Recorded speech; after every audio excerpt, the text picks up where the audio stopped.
1. It wasn't like I could get into any more trouble, but my parents said no for the 10th and final time. "We can't trust you, Jason," my mother yelled as I fastened my seatbelt. That voice, holy crud, that voice when she screams. Hyenas on the other side of the world prick up their ears when they hear that voice.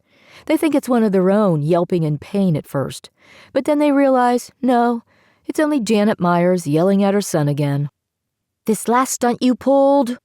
She let out this loud exhale and shook her head like the drama queen that she was. "You're lucky we're only sending you to your grandmother's." Big deal, I got suspended, but it wasn't exactly my fault, not all of it. Zit-face Brian Fisher had been pushing me around since the 6th grade. He pushed everyone around, not just me. The teachers didn't seem to care and let him get away with it. The principal didn't know what was going on in the hallways at his own school because he never came out of his office, until the day I got tired of it and pushed back, of course. It wasn't my fault Brian Fisher tripped over his own backpack and fell into an opened locker, getting his head stuck. The look on his face as they greased his hair so they could pull out that melon-sized head of his was priceless. All the kids in the hallway laughed, which only made Brian angrier. Too bad Principal Davis didn't find the whole thing as funny as we did. And now I had the rest of the week off from school. I was stoked at first. 1 week on my own, gaming all day, no teachers or parents watching my every move, eating whatever and whenever I wanted. My excitement didn't last long, though. As Mom kept reminding me, I couldn't be trusted. Since my parents sucked up overtime at work like a turbo-powered vacuum and were never home, I was forced to spend 4 days with my grandmother under house arrest. My plan was to whine about this arrangement until my mother changed her mind and let me stay home.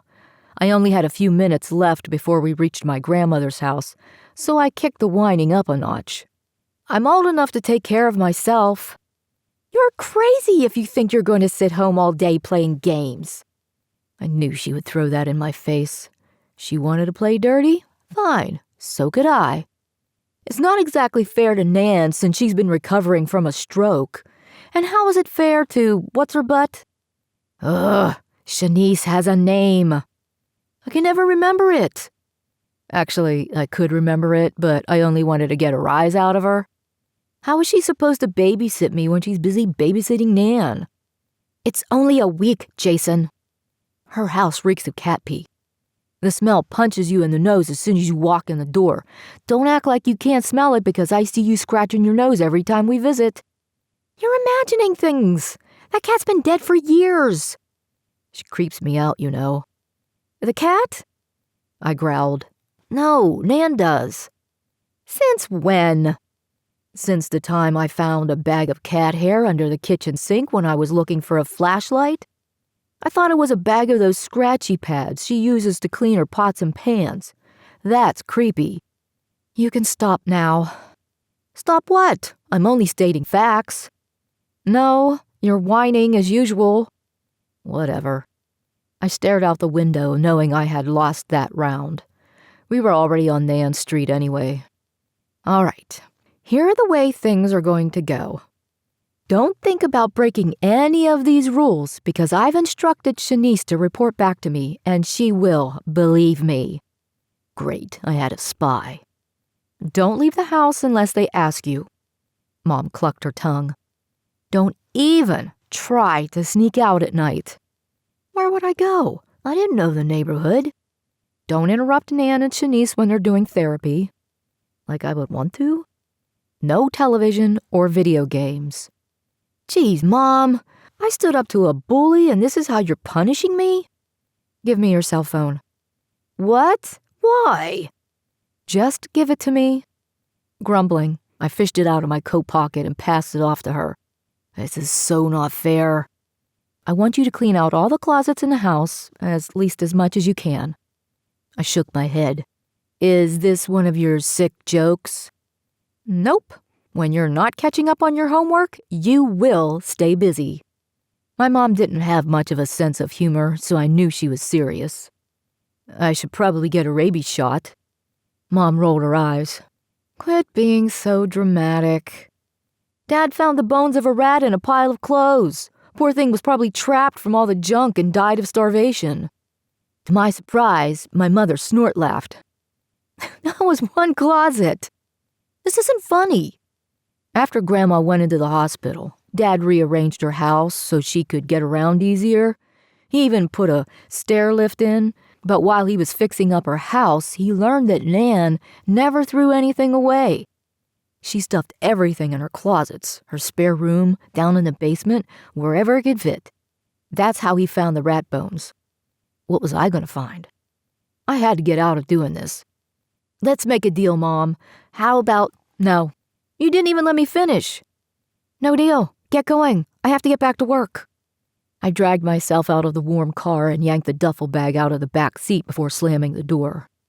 After this week was over, I was never going to let my mother forget this. I took one last breath of fresh air before I rang the doorbell. "How's that daughter of mine?" Nan asked as soon as I walked in the door. She looked much older than she was, but at least she was on her feet again. Her voice was gruff and there was a hint of slur left over from the stroke. "She never visits longer than an hour, ingrate." Nan scooted away slowly toward her chair and attempted to sit down on her own before Shanice ran over in time to stop her from crashing onto the floor. "We're glad you're here," Shanice said. "Make yourself at home." "And don't do anything stupid," Nan blurted out. Too late. I lugged my stuff upstairs and dropped everything in the middle of the bedroom floor. The room smelled like Nan's dead cat, Mitzi, sprayed the walls with pee before she died. Speaking of walls, it looked like a florist barfed all over them. Orange flowers the size of my head, with purple and red blended in. It made my eyes ache. My grandmother had no taste. I inched my way downstairs and caught Nan and Shanice doing physical therapy. "I'm hungry. Okay if I grab something to eat?" I shoved my hands in my pockets and waited for an answer. Shanice didn't take her eyes off Nan, who was picking small objects up off the dining room table. "There are some leftovers from last night in the fridge. Help yourself." I headed to the kitchen and searched the refrigerator. Leftovers from last night? Leftovers from the prehistoric era, more like it. The tasteless clump on my plate was chicken, once upon a time. I was sure of it. If that was what I had to look forward to for the rest of the week, I was going to starve to death. Of course, if I had to cook, we would all be eating far worse than cardboard-like chicken. My culinary skills were limited to scrambled eggs and prepackaged, microwavable frozen things. Maybe it was a good idea to leave the cooking to someone else. After I ate and got settled, it was late evening before I knew it. Shanice said Nan worked hard that day and had gone to bed early. I was on my own. I was kind of tired, and since I was trapped inside with nothing else to do, thought I would keep up on my homework. Oh, okay, I tried. I fell asleep on my history book and jerked awake a little after 5 in the morning. Nan and Shanice must have been up too because it sounded like they were arguing. Quiet fight, but loud enough that I could hear it. I sneaked out of my room, hoping to catch a good scrap between two old ladies, but nothing. Shanice's door was closed, and I heard snoring when I pressed my ear to the door. I crept down to Nan's room and listened, but heard nothing, not even a moan or a groan. No lights except a small nightlight were on in the hallway. I stood still, breathing as quietly as possible so I could hear better. Except for the tick-tick of the cuckoo clock coming from downstairs, the faint hum of electricity, and the buzz of the street lamp right outside my window, it was dead quiet. "For heaven's sake, go back to bed." I jumped. It was a man's voice, and it sounded like he was right behind me. It felt like he was right behind me. I looked all around, but it was only me, alone in the hallway. I shrugged my shoulders to shake off the goose flesh. Last I checked, I was the only male in the house.